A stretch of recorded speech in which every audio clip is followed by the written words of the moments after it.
السلام عليكم ورحمة الله وبركاته. أعرفك بنفسي، أنا اسمي محمد يوسف وأهلا بيك في حلقة جديدة عن مجال الترجمة.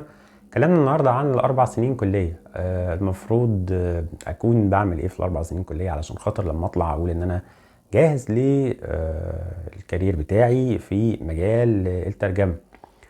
بص يا سيدي، خلينا ناخد الموضوع كده واحدة واحدة ونتكلم على سنة أولى، سنة تانية، سنة تالتة، سنة رابعة، وفي الآخر خالص هقول لك لو فاتك السيناريو ده ممكن تلم الدنيا إزاي.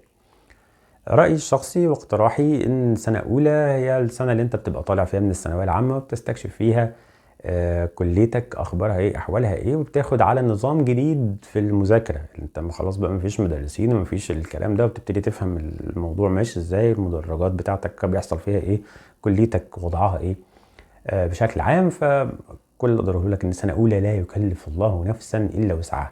مطلوب منك في سنة أولى إن أنت تنجح، تذاكر وتنجح وتعمل كل اللي عليك، وتاخد نفسك برضو من العركة بتاعت الثانوية العامة على قد ما تقدر، وتنبسط كده بجو الكلية وتفرفش تقول يا، وده المطلوب في سنة أولى. يعني أنت عامل فيديو علشان خاطر تقول لي الكلام ده، وإن أنا في سنة أولى ما عملتش أي حاجة. أقول لك هي القصة مش يعني فحت البحر، work smart not hard يا عزيزي، اشتغل بذكاء ولكن ما تفحتش نفسك. هي القصة مش فحتاية، وهقول لك واحدة واحدة الدنيا تمشي ازاي.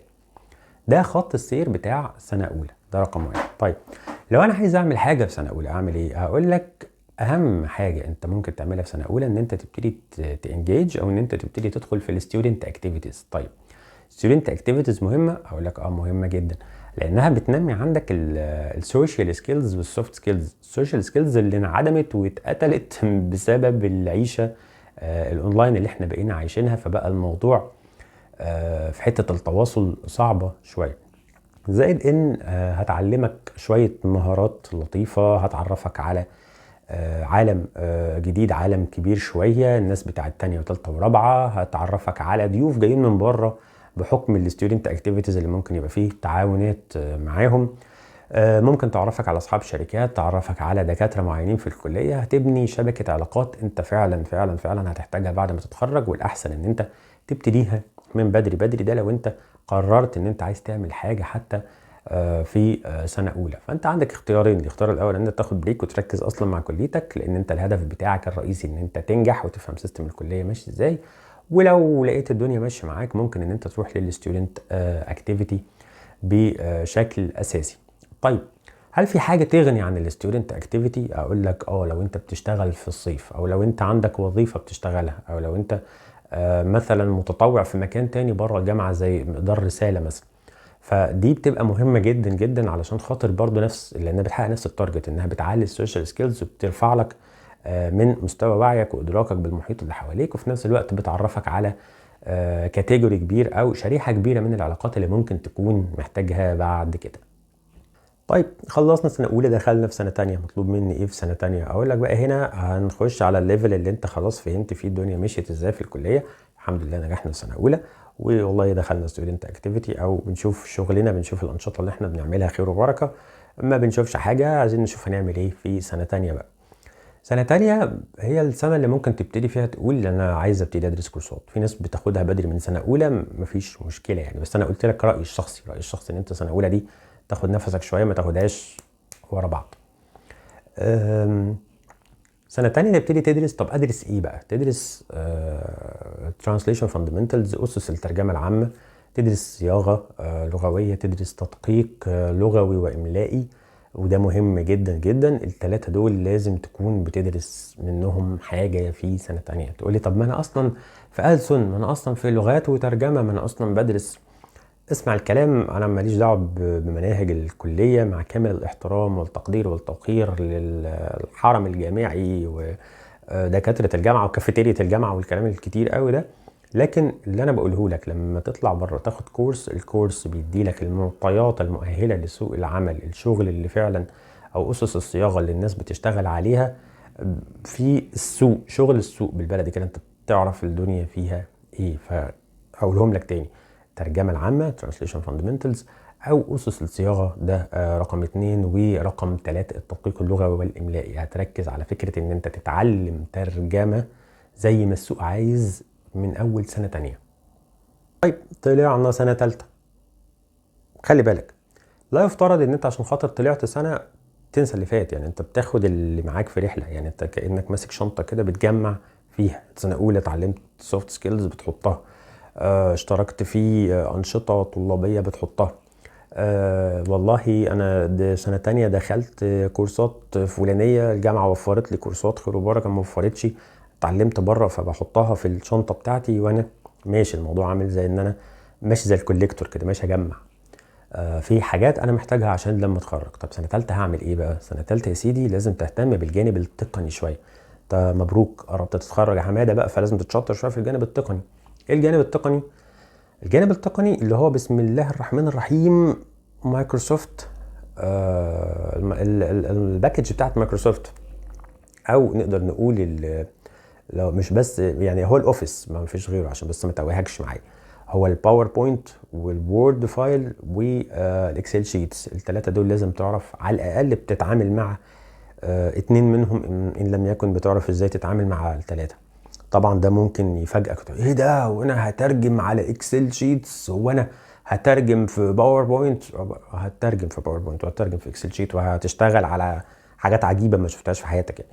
بس فكره ان انت ماشي لي بورقه وقلم ترجم بورقه وقلم، لا. تقول لي طب يعني انا اصلا ما عنديش لابتوب. هقول لك يعني حاول ان انت يعني افتح الموبايل بتاعك وخد عنهم فكره، حتى على يوتيوب لازم تاخد فيهم دورة تدريبية او كورس، او اضعف الايمان ان انت لازم تكون عارفهم. يعني عشان بس ما اقولكش ايه كل حاجة لازم تعلمها بكورس، لا. انت يا عم عندك لابتوب افتح، ما عندكش افتح لابتوب حد من اصحابك، ما عندكش اقرا عنهم، شوف عاملين ازاي على جوجل. تقول لي يعني في ناس ممكن تقول لي يعني الموضوع مش بالسطحية دي، والموضوع يعني اكيد هيبقى اعمق من كده تكنيكالي. اقول لك يعني لا. لما جينا قلنا ابحاث، الناس ما كانتش عارفه تعمل بحث على ملف وورد. يعني صباح الفل، الناس بتيجي عشان تمتحن يقول لك مش هو ده اللي خدناه في الكلاس، يعني فبتبقى سيناريوهات صعبه جدا يعني. يعني احنا خلاص في عصر التكنولوجيا والناس شايله احدث انواع التليفونات، وبنيجي للوورد فايل والاكسل والكلام ده كله تلاقيه ابيض يا معلم، فما ينفعش.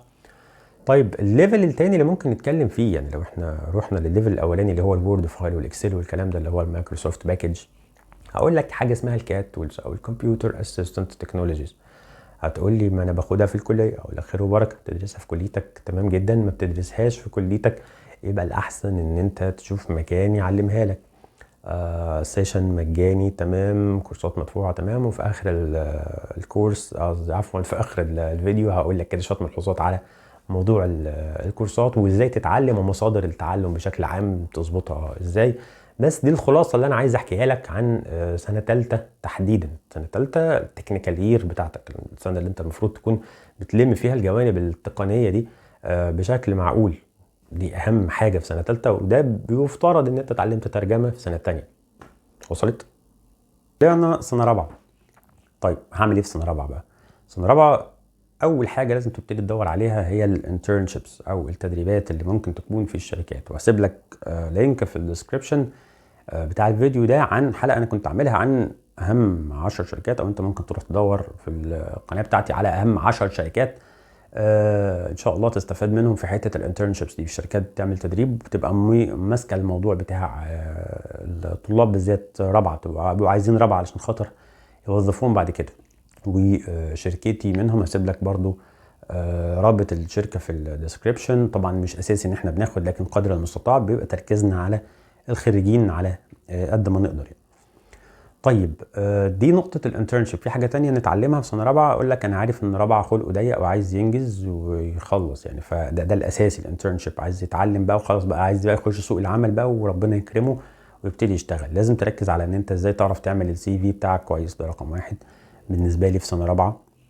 رقم اتنين اعاده، يعني تعيد بقى الكلام، تبتدي بتفتكر بقى موضوع كورسات الترجمه. لو قدامك كورس ترجمه تاني من نوع تاني تمام، قدامك ورش عمل تاخد اللي هو بقى ايه الامبروفمنتس او التحسينات النهائيه. بس الاساس ان انت تبقى في رابعه خلاص، المفروض ان انت في تاني اخدت كورسات، في ثالثه اخدت تكنيكال، وانت عندك كده سوفت سكيلز. سوفت سكيلز اللي انت لو ما كنتش لميتها في سنه اولى لازم تلمها في رابعه. بس خلال الاربع سنين لازم ان انت تبقى يا اشتركت في ستودنت اكتيفيتي، عملت اي حاجه في حياتك تقول ان انت مشيت اي مشوار، ما قعدتش 4 سنين في الكليه ما بتعملش اي حاجه خالص غير ان انت بتدرس مواد الكليه بس، فطالع على الله. دي اهم حاجه بالنسبه لي في سنه رابعه ولحين التخرج على خير. نيجي بقى للاسئله المهمه اللي هو ايه، طب لو انا في يعني مش في سنه رابعه بقى، لو انا ما عنديش ميزانيه للكورسات، يعني انت قلت لي في سنه تانية خد كورسات، طب انا لو ما عنديش ميزانيه للكورسات دي اعمل ايه بقى؟ اروح فين؟ اجي منين؟ اقول لك مش لازم ان انت تدرس الكورس بمعنى ان انت لازم تكلف نفسك. انت وميزانيتك معاك فلوس تدفع على تصرف على كورسات، يعني تمام. معكش والله لا يكلف الله نفسا الا وسعها. وبقول وبشدد على ان انت ما ترهقش ميزانيه اهلك بحاجه فوق الاستطاعه، يعني دفعوا المصاريف الحمد لله رب العالمين، ربنا يعينهم ويقويهم.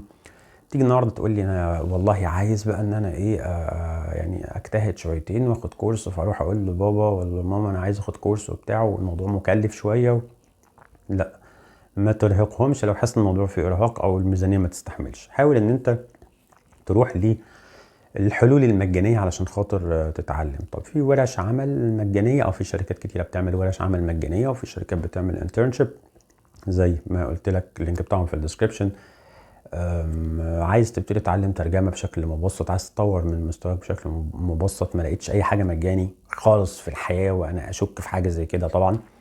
ابسط حاجه ابتدي ان انت يعني هات القطعه المترجمه وابتدي ان انت ترجمها مره تانية، وقارن ما بين الصياغه، وشوف حد اكبر منك شويه في الخبره يقيم لك المحتوى او يقيم مستواك. دي نقطه. فما تعسفش نفسك في حته ان انا لو ما لقيتش كورسات بفلوس انا مش هتعلم، عشان نبقى متفقين من اولها. طيب لو السيناريو اللي انت بتكلمني فيه ده ما ظبطش، لو ال4 سنين انا بشوف الفيديو ده انا في رابعه اصلا، لو الكلام اللي انت بتحكي فيه ده كله فاتني بقى، الاولويه لايه؟ الاولويه لنفس الترتيب. يعني انت لو انت في رابعه هتعمل نفس السيناريو، هتدرس مثلا كورس ترجمه. كورس ترجمه ده رقم واحد، وبعدين تبتدي تشوف التكنيكال سكيلز، وتبتدي تشوف بعد كده السي في بتاعك. وان كنت انا ارجح بصراحه لو انت فاتك السيناريو ده، حاول ان انت بقى تعكس بعض الترتيبات. يعني انت تاخد كورس ترجمه، ده اساسي، هتتعلم، يعني هتتعلم لان الواحد شركتي بتدي كورسات ترجمه بصراحه، بس اللي الواحد بيشوفه من المستويات لا، الصياغه اللغويه فيها مشاكل. غير ان يعني اتكلمنا كذا مره مع اساتذه في الجامعه، الناس بتشتكي ان يا جماعه لا، في يعني ايه، في جاب او في فجوه دايما ما بين الدراسه الاكاديميه وسوق العمل. فاحنا بنتكلم نكفر او نغطي الموضوع ده ازاي. فعشان كده بقول لك ادرس الحاجه اللي تاهلك فعلا لسوق العمل، والتزم بدراستك الاكاديميه علشان خاطر تنجح في كليتك. يعني ده وجهه نظري يعني. طيب امشي الدنيا ازاي؟ زي ما بقول لك خد كورس ترجمه في الاساس، ده رقم واحد بالنسبه لك. ورقم 2 جهز السي في والسوفت سكيلز. ورقم 3 التكنيكال، خلي التكنيكال في الاخر، يعني مش هتفرق كتير، بس هو ده وجهة نظري يعني. طب احط بلان او خطة زمنية الكلام ده قد ايه؟ انت كده كده كلمتني ان انا على مدار سنين الكلية امشي بخط السير ده، لكن لو فاتني امشي ازاي؟ اقول لك ان انت قدامك يعني مشيها خلال سنة، اللي هي رابعة، او حتى من بعد رابعة يا سيدي مفيش مشكلة خالص، ان انت تاخد 3-4 شهور، او قسم السنة على 3 اقسام او 4 اقسام. 4 شهور مخصصين لدراسة الترجمة. وانا اشك طبعا ان الموضوع ياخد منك 4 شهور علشان خاطر تجهز نفسك في السوفت سكيلز، و4 شهور عشان تجهز نفسك في السي في والكلام ده. تجهيز السي في حاجة ما تاخدش منك يعني اسبوع بالكتير، ولكن انا بكلمك في اسبوع بتجهز في سي في بقى يعني. لكن كدراسة أهم حاجة بالنسبة لنا هي دراسة الترجمة. بالنسبة لنا اللي هي كشركات ترجمة، دراسة الترجمة، صياغتك محترمة، صياغتك كويسة، ما بعد ذلك able to be update، يعني ممكن يتم تطويره معاك مفيش مشكلة، بس أهم حاجة إن أنت راجل صياغتك كويسة. فركز على إن أنت تتعلم الترجمة بشكل سليم بشكل صحيح ككورس أو كدراسة، وبعدين توكل على الله في حتة إن أنت تبني السي في بتاعك، وبعدين تطور مهاراتك التقنية واحدة واحدة بعد كده. كده يا سيدي اكون وضحت لك خطة عمل كده تقدر تمشي بيها خلال ال4 سنين ان شاء الله في الكلية. يا رب تكون استفدت من الفيديو ده، واكون قدمت لك معلومة كويسة. ما تنساش تدعمني بس بشير للفيديو عشان تفيد زميلك في سنوات الدراسة. تعمل لايك للفيديو علشان خاطر نقدر ان شاء الله يعني ننتشر اكتر على اليوتيوب، وناس اكتر تستفيد من المحتوى. لو انت في الكلية سيب لي سؤالك في التعليقات، لو محتاج مني اي حاجه ان شاء الله ارد عليك على طول، ولو انت اتخرجت برضو يعني سيب لي سؤالك في التعليقات وهجاوبك، مفيش اي مشكله. شكرا جزيلا، محمد يوسف.